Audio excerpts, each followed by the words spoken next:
जय श्री कृष्णा। राधे राधे सभी को।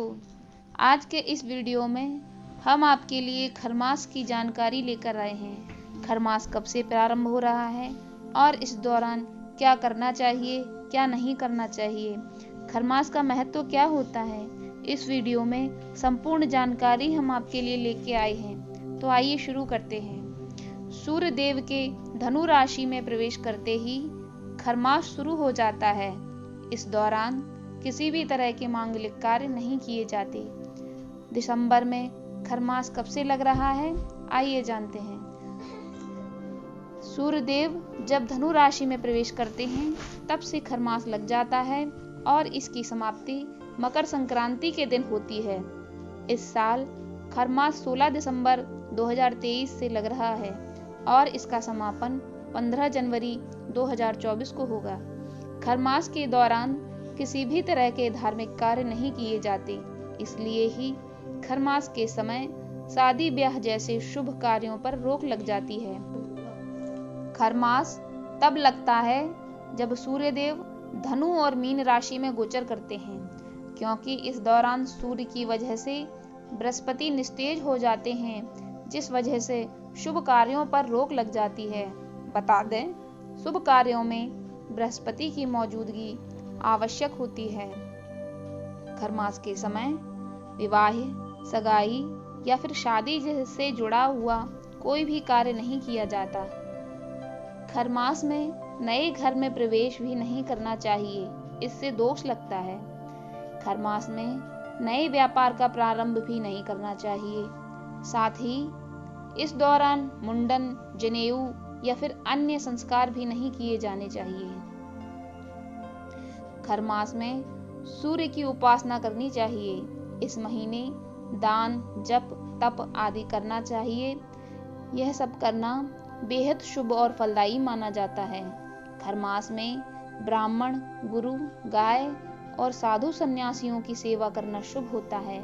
इस महीने में तीर्थ यात्रा पर जाना उत्तम होता है। खरमास के दिनों में मकान या प्लॉट या रियल एस्टेट से जुड़ी खरीदारी कर सकते हैं। खरमास में वाहन की खरीदारी कर सकते हैं। आप चाहें तो गोल्ड की बुकिंग कर सकते हैं। यूं तो खरमास में किसी भी शुभ कार्य को करने पर रोक लग जाती है, लेकिन कुंडली में किसी प्रकार के दोष को नष्ट करने के लिए अगर कोई भी उपाय किया जाए तो वो अवश्य ही फलित होता है। इसके अलावा खरमास के दौरान पूजा पाठ और दान करना अत्यंत शुभ माना जाता है। कहा जाता है, खरमास के दौरान किया गया पूजा पाठ खरमास के दुष्प्रभाव से बचाता है। खरमास के दौरान तांबे के बर्तनों का इस्तेमाल वर्जित माना गया है। तीर्थ स्थल की यात्रा के लिए खरमास को उत्तम माना गया है। खरमास को भगवान विष्णु का माह भी कहा जाता है। सूर्य के रथ में 7 घोड़े हैं। जब सूर्य 7 घोड़ों वाले इस रथ पर सृष्टि की परिक्रमा लगाते हैं तो वह नियमानुसार एक क्षण के लिए भी नहीं रुक सकते और न ही धीमी गति कर सकते हैं। एक बार जब सूर्य देव अपने रथ पर सृष्टि की परिक्रमा लगा रहे थे, तब निरंतर दौड़ने के कारण सूर्य देव रथ के घोड़े हेमंत ऋतु में थक गए और एक तालाब के पास पानी पीने के लिए रुक गए। सूर्य देव को इस बात का भान था कि वह रुक नहीं सकते, नहीं तो सृष्टि पर संकट आ जाएगा, तो उन्होंने तालाब के पास खड़े 2 गधों को अपने रथ में जोता और पुनः सृष्टि की परिक्रमा के लिए निकल पड़े। गधे की रफ्तार धीमी होती है, इसलिए अपने दायित्व के चलते सूर्य देव ने धीमी रफ्तार से ही सही सृष्टि की परिक्रमा लगाना जारी रखा। धीमी रफ्तार के कारण सूर्य का तेज भी फीका पड़ गया और धरती पर सूर्य का प्रकाश कम हो गया।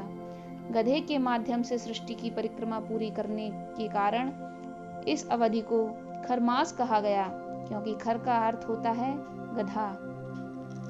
खरमास में चारपाई का त्याग करके जमीन पर सोना चाहिए। ऐसा करने से सूर्य देव की कृपा होती है। खरमास में थाली आदि में भोजन नहीं करना चाहिए।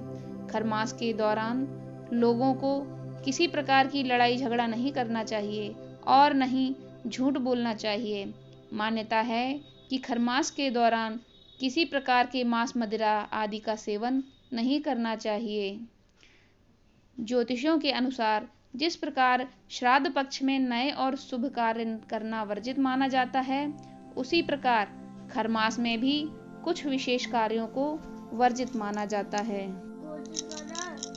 जिस खरमास में किसी भी शुभ कार्य को करने के लिए मना किया गया है, उसमें पूजा पाठ आदि से जुड़े कार्यों को करने पर व्यक्ति को शुभ फल प्राप्त होते हैं। हिंदू मान्यता के अनुसार खरमास में प्रतिदिन सूर्योदय से पहले उठना, नदी में जाकर स्नान करना, सूर्य देव को अर्घ्य देकर उनकी साधना करना, भगवान श्री विष्णु और माता लक्ष्मी की विधि विधान से पूजा एवं जप करने का अत्यंत शुभ और फलदायी माना गया है।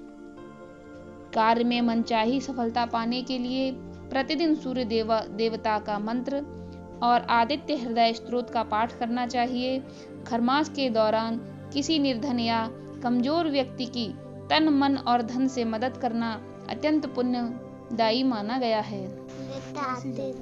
ये थी खरमास से जुड़ी संपूर्ण जानकारी। अगर इस वीडियो में दी गई जानकारी आपको पसंद आई हो, अच्छी लगी हो, तो एक लाइक कर दीजिए और हमारे चैनल को सब्सक्राइब कर लीजिए, जिससे हम आपके लिए इसी तरह की वीडियो आगे भी लाते रहेंगे। धन्यवाद।